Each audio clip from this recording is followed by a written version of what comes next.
Hi, I'm Davin Subject with The Catch Today, and obviously I'm sitting on the ground. It's a little bit of a different video. So we're going to do this, I don't want to say like show and tell style, but kind of to a certain degree. So we're going to be talking about your survival gear, which again is why I'm on the ground. So everybody needs to understand that your survival gear is 100% unique to you, and there's no one way to do it. That's the first lesson that we got to learn. Now, in case you don't know why I'm making this video, I was stuck at the end of an elk hunting trip for an extra few days. And what could have been an emergency situation was just simply a minor inconvenience.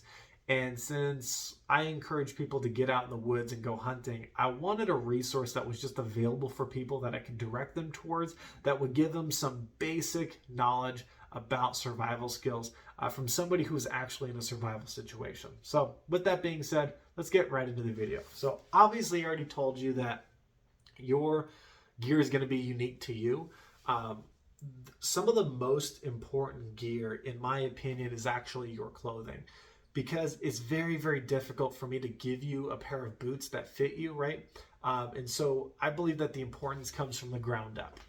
If your feet are in good shape and they are comfortable and they are dry and they are warm, or they are not sweaty, you're going to be steps ahead of the game, literally, right? So understanding how to build the footwear around your activities and what you're doing is incredibly important. Up from there, pants are definitely underrated, because oftentimes I'm only wearing one layer of pants. That pair of pants has to do exactly what I need it to do in the exact condition that I'm in. Now, pants can be layered, but I will tell you from experience as a hunter, it is very difficult to layer pants in a convenient way. So having pants that do exactly what you need them to do when you need to do it, super, super important. On the chest, on the top, layers are your friend on the top, right? So don't be afraid to have a variety of different materials in the vehicle with you for a variety of different weather circumstances that you could potentially be experiencing. One thing that I recommend for hot weather is something like this polyester top, and understanding that the long sleeves are going to help you for sun protection. And when you do sweat, it's going to wick and dry very quickly. So it's going to be a very effective way to stay cool. Now, if you're going for more natural materials, just understand that you're going to have fire starters in order to build a fire and dry off your naturally created clothing. Next thing I want to get into is merino wool. Very good for a variety of different temperatures. Not as tough as polyester. So if you're doing really hard work, you have the chance of ripping your merino wool, which is very expensive and you don't want to do. Next thing I want to get into is water and insulating layers. These are the most important, because it's harder to keep yourself warm in cold environments than it is to keep yourself cool in hot environments. I know people think it's the other way around, but it's very, very difficult. So having the right insulating layers is very important. Thinsulate and neoprene are your friend. Thinsulate is a breathable material. Neoprene is a non-breathable material. So if you're in water and you plan on getting sweaty or wet, having something with neoprene in your vehicle at all times is something that can be a lifesaver. And I can tell you from firsthand experience, when I got stuck in the woods, I ended up needing to use my neoprene waders while I was creating a fire to dry off my other clothing. And that was a huge factor to help me keep in my body warmth even when I was wet. So the next topic I want to talk about is systems. Your gear has to work in a system. It cannot stand all on its own. Now, if you are relying, for example, on your clothing, on your shelter to keep you warm and not on a fire, you have to have extreme confidence in that gear, right? So you have to have materials that actually work when they're wet in a variety of different situations. If you're a thru hiker and you're not a hunter or a fisherman like me, and you're going to be traveling hundreds and hundreds of miles, that kind of gear is going to be super heavy and very inconvenient for you to be able to travel long distances on. So your gear is going to look very different, because your entire system is going to be very different than me as a hunter, right? As a hunter, I typically don't have time to start fires all the time. Even though I have a fire starter in my backpack, it's not what I'm relying on day to day most of the time. Now, when I was stuck in the wilderness, yes, I did create a fire because at that moment in time, that was like a super important thing. But it wasn't a part of my day-to-day non-emergency plan. So understanding your actual non-emergency plan is very, very important, because that's going to be realistically what you bring with you most of the time is when you're not planning on an emergency. And it's but what you're going to be using day in and day out. So you got to know the limits of your gear. You got to buy gear for the thing that you're doing. Sometimes more expensive is not necessarily more better. For example, neoprene is a very cheap material, so it's very easy to get a highly insulative material for very, very cost effective. All right. With that being said, you got to understand systems. You got to understand that you got a problem solution. So what kinds of problems, number three, what kinds of problems are you going to typically experience in the wilderness, right? Wind, wet, and cold. That combination will kill you in 3 hours. You have to have a plan for the wind, the wet, and the cold, no matter where you're at. Because even in the summertime, a random storm can come out of nowhere, drop the temperature, increase the moisture, and the wind will come with it and kill you. Same could be said, though, for heat exhaustion. I'm just saying that typically with heat exhaustion, the gear needed to prevent that or to solve that problem is much lighter in weight, much easier to access in almost any scenario. Next thing is bleeding, predators, bugs, right? So rattlesnake bites, major injuries, broken legs, all kind of fall into the same category. Like bleeding, right? So understanding some basic first aid and what would you do in an emergency situation? How would you get out of it? How would you access fight for life or whatever it may be in order to get out of that scenario? Sometimes the answer is you're not prepared. And that's good to know if you're unprepared, because if you know that you're unprepared, you're going to behave differently. Next thing is predators. Predators are a very small problem in North America, but they are a problem and they can kill you. So do you have something to manage predators to keep them away from you? And if they don't mind their distance and they start to close that distance and they want to attack you, how can you prevent them from attacking you? And if they did attack you, how would you get them to stop attacking you? Next thing is bugs. Bugs may not seem that dangerous, but they carry some nasty diseases sometimes. So you want to keep the bugs off of you. And there is nothing worse than being on a deer hunting trip and constantly itching yourself. That is a good way to scare all the deer away because of your extra movement that you didn't need to have because you didn't prepare for the bugs. Now, more long-term things, sustainable things. These are things that I carry with me, and so oftentimes gear that is sustainable is not very lightweight, but what it does is it allows you to constantly renew resources that you find in the wild. So these are your fire starting kits, right? Your ability to start fire oftentimes falls into this sustainability category. Your water solution, making sure that you can actually do what you want to do and treat water in the wilderness, right? So this little plastic bottle is not going to boil water very well, but this single wall stainless steel container can definitely boil water. However, your stainless steel double-walled insulated container is not going to boil water very well. So you got to actually practice with your gear in the type of scenarios that you may find yourself in. All right. Next thing is food. Generally speaking, you can last without food for, yes, up to 3 weeks. However, I can tell you from firsthand experience that first 24 hours after I was stuck was the most important time. I got so much stuff done that would have allowed me to, if I wasn't found on the third day, I could have probably survived 10, 15, 20, even 30 days without being found, and I think I would have been all right. Now, I would have lost a lot of weight, but I would have been all right. So that first 24 hours, right, food is absolutely important. You got to ration your food. You don't want to eat all of it, but you want to eat some calories to be able to get your brain the nutrients that it needs to think through the problems that you're facing immediately in front of you. In a survival scenario, you don't know what you're going to face. You only know what you're going to face once you're in it. So your ability to have those cognitive abilities to react and be adaptable are absolutely essential. So when it comes to food, anytime I'm going to the wilderness, I have a minimum of about 2 days worth of food. And if I needed to, I could ration that food and stretch it out to 4 days.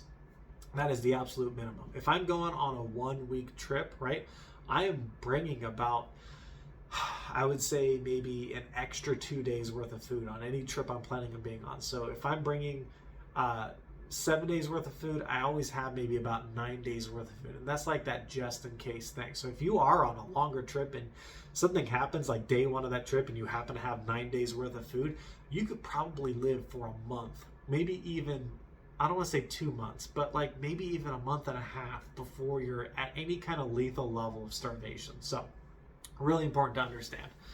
The last thing I want to talk about is your learning style, right? You need to practice these skills along the way, and you want to have what I call gear confidence. That's where you're right in the middle. You're in the balance between not being cocky about your gear and believing that your gear can do things that it just simply can't, and not being so unconfident with your gear that if you're in a survival situation, you don't even use your gear, you freeze up, and you don't know what to do, right?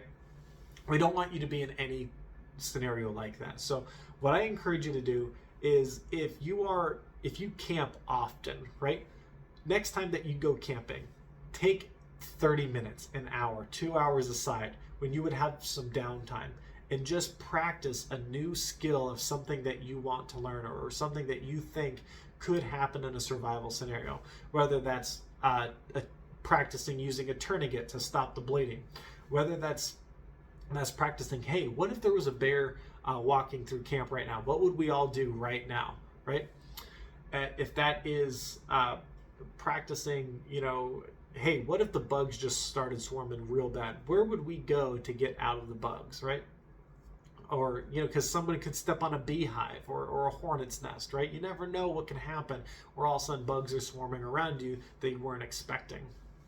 All right, next thing after that is building a fire. Hey, look, we built a fire with lighter fluid and dry logs all the time. Let's go out to the local pond. Let's dunk our fire logs in some water, right? And let's try to start them with some flint and steel. Do we have the knowledge, the materials on hand to just use basic wilderness available resources in order to dry these logs out, start this fire, and do it a little bit differently than normal, right? I believe that's probably the most important skill, by the way, of all these ones, but they're all good skills. So find ways to practice these skills. This is what I call a kinesthetic style of learning. That is the style of learning that I am, right? And I believe that you need to have all three in your repertoire. You need to understand how to learn on an audio level, right? How to have a conversation with a person and learn something from it. Also on a visual level too. Now, I'm not the most visual person. However, I don't underestimate the effectiveness of your visual learning skills. So let's get into audio next.